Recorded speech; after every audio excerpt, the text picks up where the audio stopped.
টক ঝাল মিষ্টির সঠিক পরিমাপ রেখে আজ আপনাদের সাথে একটি আমসত্ত্ব কিংবা ম্যাঙ্গোবার রেসিপি শেয়ার করছি। আমার দেখানো এই পদ্ধতিতে আমসত্ত্ব তৈরি করলে আপনারা সারা বছর জুড়ে সংরক্ষণ করতে পারবেন। এভাবে আমসত্ত্ব তৈরি করলে আমসত্ত্বটা খেতেও অনেক বেশি মজাদার হয়। হ্যালো এভরিওয়ান, আসসালামু আলাইকুম, ওয়েলকাম টু তাম্মিজ কিচেন। আর তাম্মিজ কিচেন মানেই অনন্য স্বাদের সহজ রেসিপি, তাই আজকেও খুব সহজ একটি রেসিপি নিয়ে আপনাদের সামনে হাজির হয়েছি। আমার দেখানো এই ইজি রেসিপিগুলো যদি আপনাদের ভালো লেগে থাকে তাহলে আমার চ্যানেলটি অবশ্যই সাবস্ক্রাইব করে দিবেন। কাঁচা আমের আমসত্ত্ব তৈরি করার জন্য প্রথমেই আমি কিছু কাঁচা আম কেটে নিয়েছি।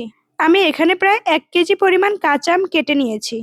আমি আমসত্ত্ব তৈরি করার জন্য আমের মধ্যে দিয়ে দিচ্ছি প্রথমেই পর্যাপ্ত পরিমাণ চিনি। এখানে আমি 2 কাপ পরিমাণ চিনি অ্যাড করেছি। সেই সাথে অ্যাড করে নিচ্ছি 1 কাপ পরিমাণ লবণ, 1 টেবিল চামচ মরিচ গুঁড়ো এবং কিছুটা চিলি ফ্লেক্স। আমগুলো খুব ভালোভাবে সেদ্ধ হওয়ার জন্য এখানে আমি আরো অ্যাড করে নিয়েছি 1 কাপ পরিমাণ পানি। মৃদু আঁচে ঢাকনা দিয়ে ঢেকে রাখবো কিছুক্ষণের জন্য। এরই মধ্যে সম্পূর্ণ আমগুলো গলতে শুরু করে দিয়েছে। আমসত্ত্ব তৈরি করার জন্য আপনারা অতিরিক্ত পানি দিতে যাবেন না, কারণ আমের ভেতর থেকে অনেকটা পানি বের হবে। প্রায় 5 থেকে 7 মিনিট ঢেকে রান্না করার ফলে আমগুলো কিন্তু সম্পূর্ণ সেদ্ধ হয়ে গিয়েছে।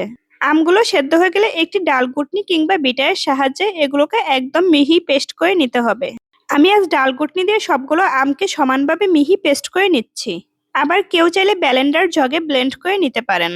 আমগুলোকে মিহি পেস্ট করার পরে আমি একটু চেক করে দেখলাম যে এখানে চিনির পরিমাণটা ঠিক আছে কিনা। আমার মনে হলো চিনির পরিমাণটা একটু কম আছে, তাই এখানে আমি আরেকটু চিনি, মরিচ গুঁড়ো এবং লবণ অ্যাড করে নিয়েছি। যারা একটু ঝাল ঝাল খেতে পছন্দ করেন তারা এই পর্যায়ে ঝালের পরিমাণটা একটু বাড়িয়ে দিতে পারেন। আমার মনে হলো একটু ঝাল ঝাল করবো, সেই জন্য আমি আরেকটু চিলি ফ্লেক্স দিয়ে দিয়েছি। মরিচের গুঁড়ো অ্যাড করার কারণে আমের কালারটা দেখুন কত সুন্দর হয়েছে।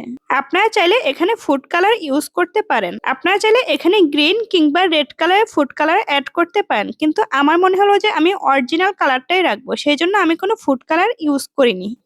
সম্পূর্ণ আমগুলো গলে যখন আমগুলো থকথকে হয়ে গেল, সেই পর্যায়ে বড় ছড়ানো একটি পাত্রের মধ্যে আমি তেল ব্রাশ করে নিয়েছি। আপনারা চাইলে এখানে কোনো প্লেট কিংবা অন্য কোনো বড় পাত্র ইউজ করতে পারেন। তার মধ্যে আমি সবগুলো আমের মিশ্রণ দিয়ে দিয়েছি।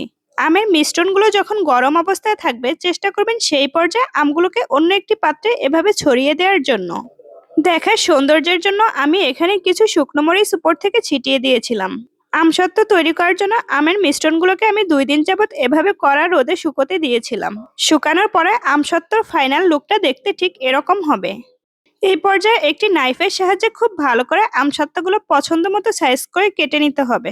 আমি আপনাদেরকে কেটে দেখাচ্ছি এটা দেখতে কতটা লোভনীয় হয়েছে। এই আমসত্ত্বটা খেতেও কিন্তু অনেক বেশি টেস্টি হয়েছে। একবার এই আমসত্ত্ব বানিয়ে সারা বছর জুড়ে সংরক্ষণ করা যাবে।